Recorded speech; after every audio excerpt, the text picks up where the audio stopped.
Good morning friends and welcome to I knowledge hub. कैसे हैं आप लोग? आई होप सब सही होंगे। सो आई नॉलेज के अंतर्गत हम ऑफिस मैनेजमेंट के नए नए टॉपिक के बारे में डिस्कस कर रहे हैं और हम थर्ड चैप्टर और पे आए हैं जहाँ पे एडमिनिस्ट्रेटिव ऑफिस मैनेजमेंट के अंतर्गत हमने कुछ पॉइंट जो इम्पोर्टेंट है, जैसे कि प्लानिंग, ऑर्गेनाइजिंग, फिर स्टाफिंग, डायरेक्टिंग, फिर कम्युनिकेशन, कंट्रोल और कोऑर्डिनेटिंग और मोटिवेशन। ये बहुत इम्पोर्टेंट पॉइंट है जो जानना ज़रूरी है। अब हम आगे चलते हैं और आगे देखते हैं कि ऑफिस मैनेजर की क्या क्या क्वालिटीज़ होनी चाहिए, ऑफिस मैनेजर किसे कहते हैं। Let's we start. और आज का वीडियो थोड़ा सा लंबा होगा क्योंकि कुछ पॉइंट को हम पूरा कवर कर लेते हैं। ज़्यादा लंबे हो तो उसे दो पार्ट कर लेते हैं ताकि आप लोग अच्छे से समझ सके। जो so let we start. Office manager क्या है? A manager is a man who gets things done by working with people and other resources to achieve the objectives। मतलब एक ऐसा बंदा है जो वर्किंग विद द पीपल, जो लोगों के साथ ही काम करता है, और जो भी और रिसोर्सेज हैं उसके पास, जो भी डेटाज है, जो भी ऑफिस में की इक्विपमेंट्स है, जो कुछ भी उसके पास एनवायरनमेंट में जो कुछ भी है रिसोर्सेज है, वो उसको उसके आधार को लेकर वो ऑफिस के जो टास्क है या ऑब्जेक्टिव्स है उसे अचीव करने की हमेशा कोशिश करता है। Most of the specialist do not have much attitude to work of routine nature. समझे? Besides, some of the professionals may not be the manager at all। मतलब कुछ ऐसे मैनेजर होते ही नहीं हैं, उन्हें एक टास्क दिया जाता है। मतलब मैनेजर होना एक बहुत बड़ी जिम्मेदारी है। क्वालिटीज उसमें क्या क्या होनी चाहिए वो आगे हम देखते हैं। और कुछ लोगों को अपने एटीट्यूड के हिसाब से या मतलब वो attitude to be work nature, वो अपनी सत्ता का कभी कभी दुरुपयोग करते हैं और उस तरह से उनके अंडर में जो कुछ भी एम्प्लॉयज है उनको बाय प्रेशर वो टास्क मतलब अचीव करने की कोशिश करते हैं। सो ये कभी भी सक्सेस नहीं जाता, इसकी इम्पैक्ट ऑर्गेनाइजेशन पे पड़ती है। सो ही organise them and provide them with the direction of the leadership। मतलब उसमें इतनी क्वालिटी होती है कि वो लीडरशिप थोड़ी कर सकता है, जोर जबरदस्ती से करो। देखिए, लीडर और अलग ही प्रकार का ये इंसान होता है जो हमेशा आप वो खुद करता है और फिर एक एग्जाम्पल सेट करता है, तब जाके उसे लोग फॉलो करते हैं। बाकी तुम अच्छी बातें बोल बोल करो तो कोई भी आपको फॉलो नहीं करता। he intend the work uh, he integrated the work of his department with that of other departments। बस उसका काम एक डिपार्टमेंट से दूसरे डिपार्टमेंट को कैसे फॉरवर्ड करना है ये होता है। तो यानी करते हैं कई लोग ऐसे कि बस अपनी आई ऊपर जिम्मेदारी, इस तरह से। ये देखिए, कई बार इंटरनल पॉलिटिक्स चलती है, वो कैसे भी करके लोग मैनेजर बन जाते हैं। पर हकीकत में वो मैनेजर की क्वालिटीज उसमें है कि क्या, ये जानना बहुत जरूरी है, क्योंकि लीडरशिप एक क्वालिटी है। अगर आपको मतलब पूरे लोगों की, मतलब ग्रुप को लेकर चलने की एबिलिटी नहीं है तो इसकी इम्पैक्ट ऑर्गेनाइजेशन पर पड़ती है। सो हम इसमें देखेंगे कि क्या क्या क्वालिटीज होनी चाहिए, qualities that makes a good manager. अच्छा मैनेजर किसे कहते हैं? तो वो कुछ पॉइंट्स हैं हमारे जिसमें 5 पॉइंट डिस्क्राइब किए गए हैं, वो देखते हैं। The office manager like any other manager in an organization must possess certain qualities to be a good manager. They are submit as up as follow. बरोबर। मैनेजर जो होता है वो दूसरे मैनेजर की तरह ही होता है, बरोबर है। तो ऑफिस मैनेजर में और दूसरे प्रोडक्शन मैनेजर में, सेल्स मैनेजर में क्या डिफरेंसेस हैं? तो मैनेजर मैनेजर ही होता है क्योंकि उसको वर्क लेना है, दूसरे बंदों के पास से वर्क लेना है। तो किस तरह से लिया जाए? बाय प्रेशर लोगे? देखिए स्प्रिंग है, स्प्रिंग को दबाओगे जितना वो उछलेगी उतना। तो अपनी सत्ता का गलत इस्तेमाल होता है वहां पे, तो ऑर्गेनाइजेशन इसकी पर इफेक्ट पड़ती है। सो अपर लेवल पर उनके भी, मैनेजर के ऊपर भी जो भी अपर लेवल है, उनको इस बात का ध्यान रखना जरूरी है कि जिनको हमने सत्ता सौंपी है, they are doing their work properly और नॉट। सो कुछ पॉइंट आउट किए गए हैं कि क्वालिटीज क्या होनी चाहिए मैनेजर में। The proper education, training and experience. देखिए इतना होना बहुत जरूरी है। तो a sound educational background is a great asset of the office manager. Office manager बनाने के लिए कुछ बेसिक नॉलेज होना बहुत जरूरी है। अभी तो खैर बहुत सारे लोग एमबीए कर लेते हैं, मगर देखिए मैं भी ये समझता हूँ कि डिग्री होना और एक्सपीरियंस होना, डायरेक्ट मैनेजर अपॉइंट करना, तो वो आप पुराने बंदों को हैंडल करना, ये नए बंदों की काम की बात नहीं है। सो उसे उस प्रोसेस से ही जाना चाहिए। मैं तो वो बोलता हूँ कि वो ऑर्गेनाइजेशन का जो हेड है उसे हर प्रोसेस अपने हाथों से की हो, उसका हर एक्सपीरियंस अंदर हो, तो वो पूरी तरह से सबके प्रॉब्लम भी समझ सकता है और उसकी लीडरशिप हर जगह पे काम आती है कि क्या क्या प्रॉब्लम आ रही है और क्या क्या आनी आ सकती है। सो इसके लिए एक साउंड यानी एक बेसिक नॉलेज होना बहुत जरूरी है। अगर एमबीए का किया हुए बंदे को आप सीधा लाकर मैनेजर करोगे तो इट इज मतलब मैं नहीं समझता हूँ कि वो एक प्रॉपर मैनेजर बन पाएगा। क्योंकि क्या है कि उस ऑर्गेनाइजेशन को समझना पड़ता है, उनके बंदों को समझना पड़ता है, तो इन सब बातों के लिए कुछ टाइम देना पड़ता है। सो ये प्रोसेस समझने में साल 2 साल अगर उसको वो स्पेंड करता है, तब जाके उस प्रोसेस उसके दिमाग में आती है, तब वो मतलब वो लीडरशिप क्वालिटी यानी मैनेजर के लेवल के काम करने के लिए एबल है।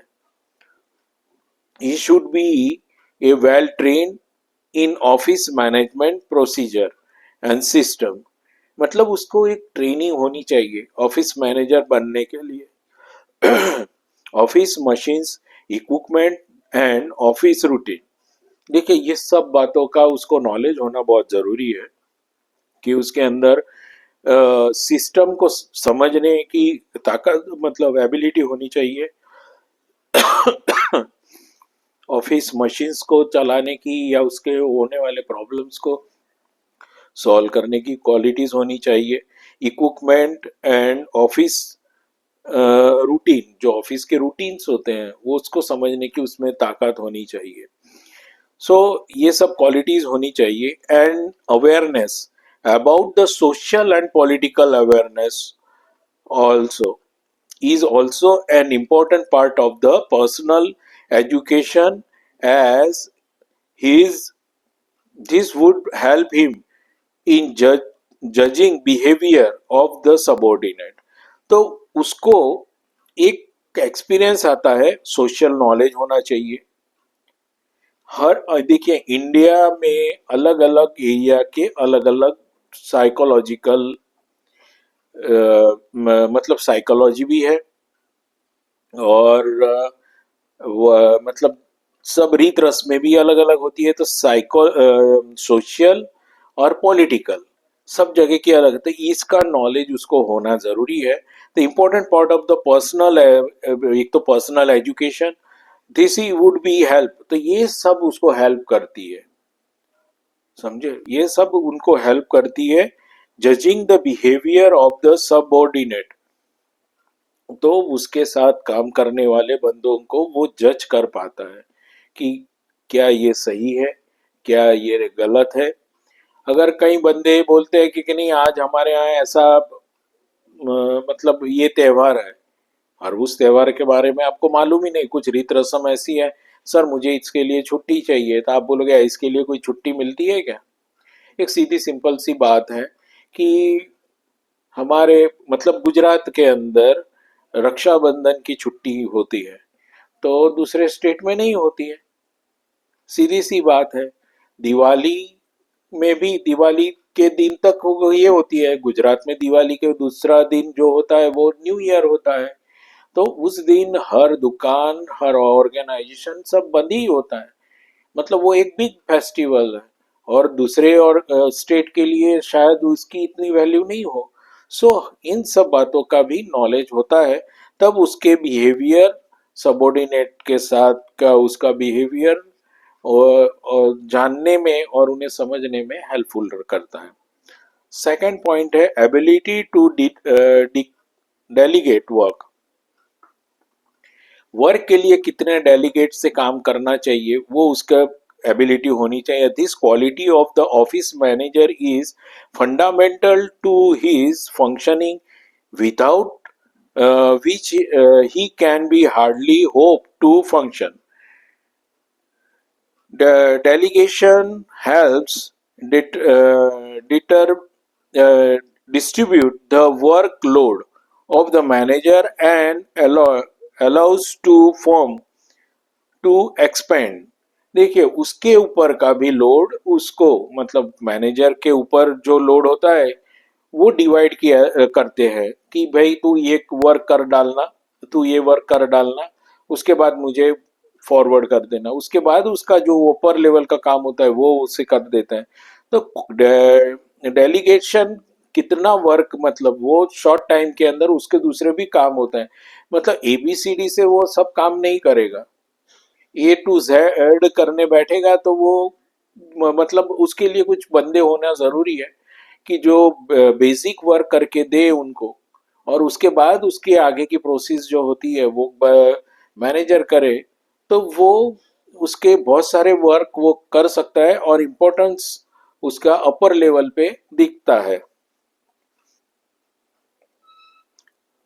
In fact he would go further and train worker in the recept or delegation to and how his turn may be able to delegate the future।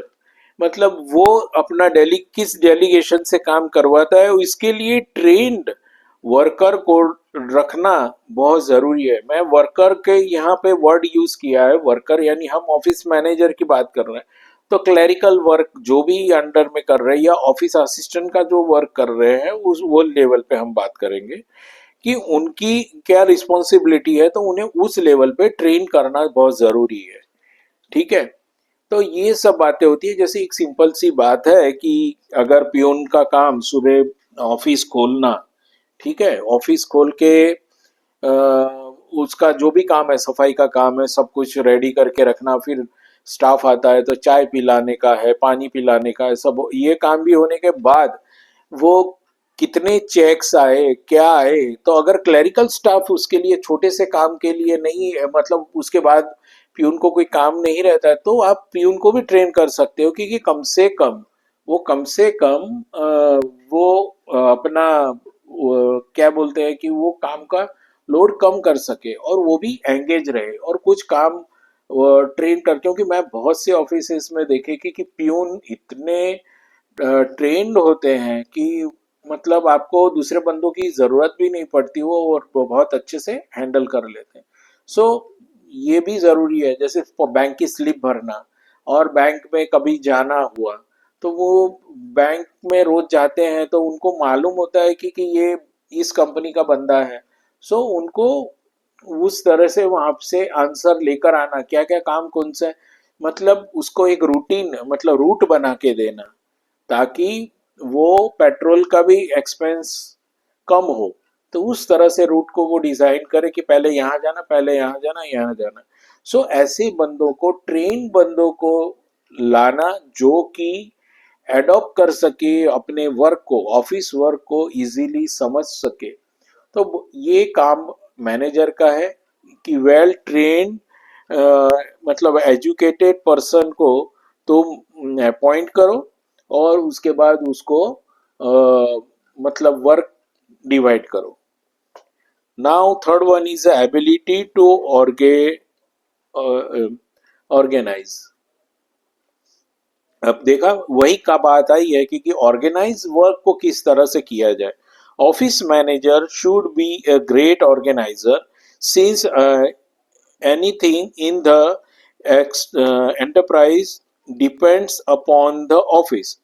He should be able to organize the office properly so that it serves the objectives and the goals of the enterprises. देखिए यहाँ बहुत अच्छे से समझ में भी गए होंगे आप। तो office man should be the great organiser, मतलब ऑफिस मैनेजर जो होता है वो बहुत अच्छा ऑर्गेनाइजर होता है कि किस तरह से ऑफिस वर्क को डिवाइड किया जाए, ऑर्गेनाइज किया जाए। Since everything in the enterprise depends upon the office, बहुत सी काम होते हैं, जो वर्क होते हैं वो सब ऑफिस पे डिपेंड करते हैं। he would be able to organize the office properly so that it serve the objects and goals to the enterprise, और इसी तरह से वो अपने ऑब्जेक्ट्स के द्वारा ऑब्जेक्टिव्स और गोल्स को वो अचीव कर पाते हैं। सो ये बहुत ज़रूरी है कि उसकी एबिलिटी वो इसके अंदर दिखाता है। तो इन सब बातों के लिए क्या मायने रखता है? उसका नॉलेज। एक तो वर्क का नॉलेज, आप जो पढ़ाई करते हैं उसके अंदर एक एक ऑर्गेनाइजेशन में देखिए आने वाली तकलीफें वो तो अलग अलग ऑर्गेनाइजेशन की अलग अलग ही है, समझे। हर ऑर्गेनाइजेशन की तकलीफें अलग अलग होती है और डे टू डे की अलग ही अलग होती है, वो डिजाइन नहीं होती है। उसमें से रास्ता क्या क्या निकालता है, हम जो पढ़ाई कर रहे हैं वो हमें इस काबिल बनाते हैं कि हम we are able to solve this problems, हमारी स्किल उसी में डेवलप की जाती है। तो ये सब leadership quality, devotion to work, ये सब तभी हमारा उसके अंदर डेवलपमेंट होता है। तो ability to organize the work is depend on his skills, knowledge और एक्सपीरियंस। ठीक है। लीडरशिप देखिए, अब लीडरशिप में, leadership is the ability to stimulate to inspire and guide subordinate, जो उत्साह भरना लोगों में वो भी उसके अंदर होना चाहिए कि किस तरह से। देखिए सबके पर्सनल प्रॉब्लम होते हैं, पर्सनल प्रॉब्लम होने के बाद भी बंदा ऑफिस आता है, उसके बाद भी ऑर्गेनाइजेशन के जो गोल है, ऑर्गेनाइजेशन के जो गोल है उसे किस तरह से अचीव किया जाए, तो वो डिपेंड करता है लीडरशिप क्वालिटी पे। तो वो लीडरशिप क्वालिटी इस तरह से दिखाता है कि वो उससे वर्क ले सके। The essence of leadership is the ability to get best out of the people as well as includes leadership is required to tackle the problem of indifference, forgetfulness, short significant and apprehension। आकांक्षाएं होती है, मतलब उसके अंदर दूरदर्शिता भी होनी चाहिए, क्योंकि हम इसको इस तरह से उत्साहित करेंगे तो वो किस तरह से काम करेगा और कल उठ के वो क्या कर सकता है, वो एक सोचने की क्षमता लीडरशिप क्वालिटी से आती है, मतलब वो मैनेजर में होनी चाहिए। आकांक्षाएं कुछ होती है, कुछ डाउट्स होता है, तो वो सब क्लियर करने की उसमें एबिलिटी होनी चाहिए of the people. In other word, some people are to be lead for the variety of the reason, मतलब बहुत सारी रीजन हो सकते हैं, पर उसको हैंडल करने की क्वालिटी आपके अंदर होनी चाहिए, ऐसे मैनेजर में होनी चाहिए। अब उसके बाद आता है लास्ट वन पॉइंट है कि पर्सनल क्वालिटीज। देखिए, there is a long list of the personal quality that the office manager must possess, more important of which are attack मतलब act, self control, atheism and significant एडोप्टिबिलिटी होनी चाहिए उसमें। मतलब ये बहुत सारी क्वालिटीज होनी चाहिए। उसकी लिस्ट तो बहुत बड़ी होती है मगर इसके अंदर हमने ये बोला कि अभी खुद के भी पर्सनल एथिक्स होते हैं, बरोबर। वो पर्सनल एथिक्स आपके कि भाई मैं ये काम करूंगा ही नहीं, ये काम मैं अपने डिवोशन से, तो ये मेरी जिम्मेदारी है। तो ये आपके पर्सनल एथिक्स है कि आप अपना रोल किस तरह से निभाते हैं, बरोबर।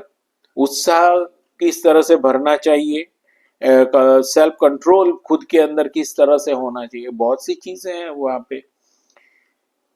There, this personal quality would be enthusiasm and motivate the subordinate better. हमारा हम जो भी बिहेवियर रखते हैं, देखिए आप लोगों को लेक्चर दोगे, जो भी कुछ बोलोगे उसकी असर नहीं पड़ती, पर आप किस तरह से एक्ट कर रहे हो, अपना रोल किस तरह से एक्ट कर रहे हो, उसकी असर हमेशा लोगों पर पड़ती है, आपके साथ काम करने वाले लोगों पर उस पर पड़ती है। पर आप बोलोगे कि सब एक सिंपल सा एग्जांपल दो कि आपके हाथ में सिगरेट है और आप बोलोगे कि सिगरेट सेहत के लिए हानिकारक है, जबकि आप खुद पी रहे हो, तो आप लोगों को क्या बता रहे हो। तो ऐसी सब चीजें जो होती है, सो ये हमारे कैरेक्टर में भी वो चीज दिखनी चाहिए लोगों को। सो ये पर्सनल क्वालिटी की लिस्ट काफी लंबी है, बहुत छोटी छोटी बातें हैं। It would be even proper to say that personal quality go a long way in the making leader. और ये सब क्वालिटीज होती है, ये सब क्वालिटीज हो आपके अंदर, तो आप एक अच्छे लीडर के तौर पे आप बाहर आ सकते हो। तो ये पर्सनल जो एथिक्स होते हैं किसी के, तो वो बहुत ज़रूरी होते हैं। तो वो हमें कुछ भी हो, आपकी धार्मिकता होती है, आप धर्म के साथ साथ आप बहुत सी मतलब मैनर्स बिहेवियर आपके अंदर चेंजेस ला सकते हैं। देखिए मेरी करियर की मैं बात करूं तो एज पर मैं मैनेजर, सेंट्रल मैनेजर के तौर पे मैं था, तो सब्जेक्ट यही था ऑफिस मैनेजमेंट। उसके अलावा मैं लाइफ स्किल भी लेता था। पर जब मैं लोगों को बड़े बड़े, और मेरे जो स्टूडेंट थे वो 18+ थे, अब इन लड़कों को जिसके अंदर बहुत समझदारी होती है, they are the mature to understand all things. अब मैं बड़ी बड़ी बातें करूं उनको, और अब मेरे ही कैरेक्टर में कुछ खामियां हो, तो ये पॉसिबल नहीं रहता। तो ये एक, और देखिए मैं छड़ी लेकर या डंडा लेकर उनके पीछे नहीं रह सकता, क्योंकि कोई भी स्टूडेंट वो तो उनको, मतलब मैंने एक सर से पूछा था, मतलब एक बार तो उन्होंने मुझे ये बताया था कि हाउ कैन आई टैकल, मेरे लिए एजुकेशन लाइन अलग, फर्स्ट टाइम था, मैं कॉर्पोरेट लेवल पे वर्क करता था, तो मेरे लिए भी एक चैलेंजेबल मतलब था। सो हाउ कैन आई, तो उन्होंने बोला कि उनको उनकी जिम्मेदारियों का एहसास करवा दो लड़कों को, कि भाई हमारे पास टाइम लिमिट इतना ही है, इन टाइम लिमिट में अगर आप अदर बातों में, दूसरी बातों में टाइम वेस्ट करोगे, तो you can not gain the knowledge from me. So आप दूसरा नॉलेज या दूसरी कोई डिस्कशन जो भी मेरे पास नॉलेज है वो नहीं कर सकते हो आप। सो आपको 3-4 महीने की जो ट्रेनिंग है, तो वो आपको एम्प्लॉयमेंट मार्केट में शिफ्ट करने की है, तो वो एबिलिटी आपको गेन करनी पड़ेगी। सो आपको उतना डिसिप्लिन में रहना पड़ेगा। मैंने मेरे कैरियर में ना किसी मतलब कोई स्टूडेंट के साथ मिसबिहेवियर किया, ना उन्होंने मेरे साथ कभी बिहेवियर किया। क्यों? क्योंकि मैंने मेरा कैरेक्टर उसी ब्रैकेट में रखा था ताकि वो मुझे उसी तरह से देख पाए। और चलते दिनों में वो इतना भी मैं फ्री था ताकि वो उनके प्रॉब्लम मेरे साथ शेयर भी कर सके। तो उन्हें उस लेवल पे मैंने मैच्योर किया कि नहीं, आपकी रिस्पॉन्सिबिलिटी कल उठ के क्या है। सो इस तरह से हमारे कैरेक्टर को हम बाउंडेड मतलब ओबे रहना चाहिए, और हम क्या है उस तरह से मतलब हमें वो रोल करना चाहिए। सो पर्सनल जो क्वालिटीज होती है, इसकी लिस्ट बहुत बड़ी है। हम किस लेवल पे काम कर रहे हैं, किस पोस्ट पे काम कर रहे हैं, वो पोस्ट के लेवल पे होनी चाहिए। आप ऐसे समाज में बहुत से किस्से देखते होंगे, पढ़ते हैं रोज, तो वो देख लो। ये इस बारे में मैं ज्यादा बता नहीं रहा हूँ कि क्या किस तरह से हम कॉरपोरेट लेवल की बात कर रहे हैं, तो वहां पे या जो जॉब है या वर्क है, वहाँ के मैनेजर की क्या एबिलिटी है। आज आप एंट्री लेवल पे जॉब ले रहे हो, वहाँ पे भी अपनी डिवोशन टू वर्क और ये सब काम करते करते आप कितनी अच्छे से काम कर रहे हो, तो कल उठ के आप मैनेजर भी बन सकते हो। और ये बात गलत नहीं है, मैं आपको बहुत से उदाहरण बता सकता हूँ, और उदाहरण दूसरों के भी नहीं, मेरी खुद की स्टूडेंट हैं जो कि कभी वो वर्क के लायक नहीं थी, उनको इस तरह से ट्रेनिंग मिली, उसके बाद वो वहाँ पे एज पर एम्प्लॉय काम करने लगे। उन्होंने इतने डिवोशन से काम किया कि वो लीडर वहाँ पे की, मतलब उनके अंदर में 10-12 लड़कियां और दूसरी उनकी लीडर में आई, और उसके बाद कई कई लड़कियां तो है कि वो वहाँ की मैनेजर भी बन गई है, और वो अच्छा खासा अर्न भी कर रही है। 15-20 हजार वो लोग आराम से कमा रहे हैं। तो कहने का मतलब है कि आप कितना अपने आप को डिसिप्लिन में रखते हो, तो ये आपके पर डिपेंड करता है। सो इस टाइप की क्वालिटीज मैनेजर में होनी चाहिए। क्या? तो एक तो personal education, training and experience. Second is ability to delegate work, और third one is ability to organize. Work को ऑर्गेनाइज करने की एबिलिटी होनी चाहिए। लीडरशिप क्वालिटीज को डेवलप करें, पर्सनल क्वालिटीज को मेंटेन करें, ये सब है। अब अपने ये सब पॉइंट्स आएंगे। इसके बाद हम अगले वीडियो में ड्यूटीज ऑफ द मैनेजर, अब क्या ड्यूटीज होती है मैनेजर की, वो भी बहुत ज़रूरी है। सो ये वीडियो में हम इतनी जाने, और इसके बारे में आप अच्छे से जान लो। और मैंने वापिस एक दो का वापिस मेल थे कुछ बंदों के, तो मैंने उनको वही सजेशन किया कि please buy book importance of office management from Flipkart and Amazon. और उसको मेरे ये हम उसी को फॉलो कर रहे हैं, तो कंपेयर करो, लेक्चर सुनो, तो बहुत इजीली आप समझ पाओगे, और अपने वर्क में मतलब शार्पनेस ला पाओगे, क्वालिटीज अपनी सुधार पाओगे अगर जो वर्क कर रहे हैं तो। अगर कोई नया एंट्री ले रहा है वर्क के अंदर, तो आप अच्छे से पॉलिश होकर भी आप जॉब को गेन कर पाओगे। So best of luck and good bye for this video, और नए टॉपिक के साथ हम मिलेंगे अगले वीडियो में। So good bye.